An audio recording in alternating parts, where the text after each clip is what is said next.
3 manufacturers, 3 motorcycles, 3 approaches, 1 mosh pit. Who will be the last one standing? Welcome to PowerDrift. In India, a good-looking motorcycle is almost half the battle won, and no one kills this plot better than the Yamaha R3. It looks sharp, well-proportioned, and the inverted headlamps look absolutely slick. The next best thing is the Ninja 300. The oldest design in this battle, but still conventionally good-looking and guaranteed to stand out in the Kawasaki green. A fleeting glance will remind you of the older ZX-10R.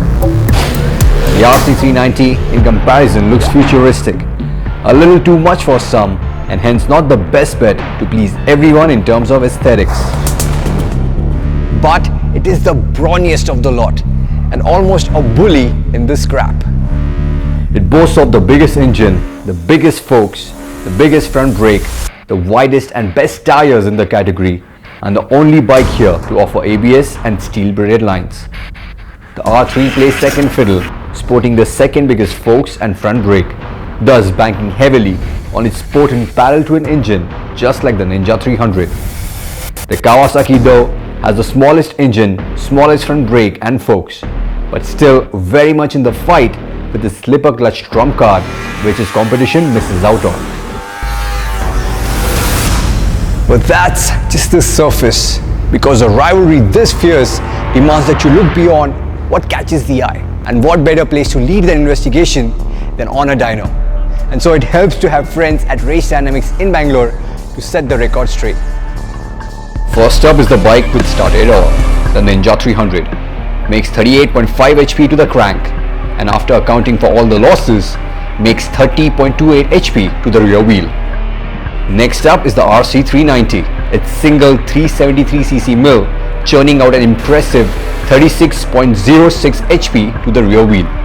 And lastly, it's the newest contender, the Yamaha R3. Almost matches the RC to the crank, but actually puts down to the wheel 32.3 horsepower.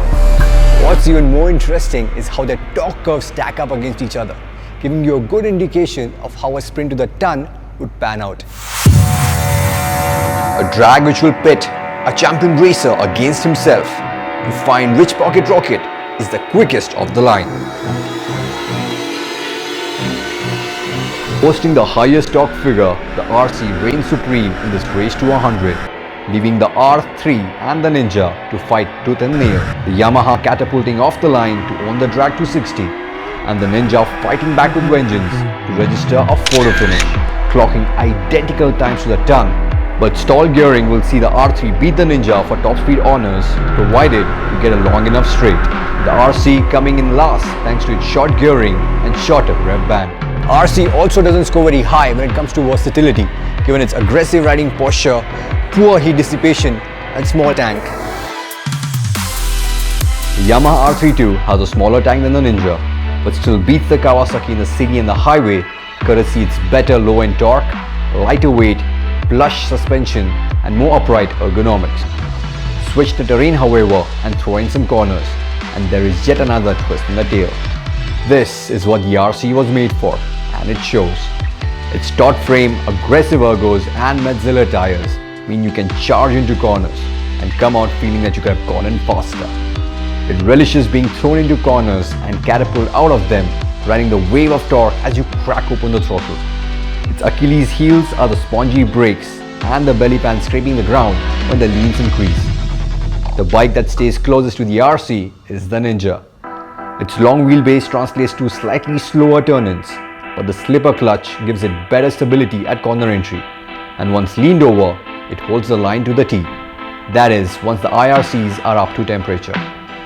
There is, however, no getting around the flattish profile of the MRFs on the R3, restricting the lean and the speed it can carry in the corner. The R3's foot pegs too are the most front set and its front forks softest in this company. So despite weighing less, having the best brakes and making good torque overall, the R3 is still the last one to cross the line in its stock avatar. The R3 will undoubtedly be a lot better in corners with more stickier, rounder profile tires, An investment which you should be able to make considering its lower price tag and lower cost of ownership as compared to the Ninja. But still, it's a far cry from value for money, especially when you consider the RC in the same equation. There's simply no beating the RC, the KTM, in terms of the performance and the equipment it offers for the price it comes at. It's still the ideal weapon for the racetrack, and it will continue to be so in 2016 with all the upgrades in terms of ride-by-wire, slipper clutch. And that's exactly why Yamaha built the R3, designed the R3 to give people something which the RC390 didn't in terms of refinement and versatility. And in doing so, they have managed to successfully build a machine which ends the reign of the Kawasaki Ninja 300 as the best beginner's bike in this category. Because other than the slipper clutch, this one offers better equipment, a more engaging ride, and is a lot more frugal to live with. And hopefully in 2016, when it gets ABS, that will only strengthen its position as the most well-rounded machine in this segment. So there you have it, guys. Thank you so much for watching. Subscribe to PowerDrift and ciao.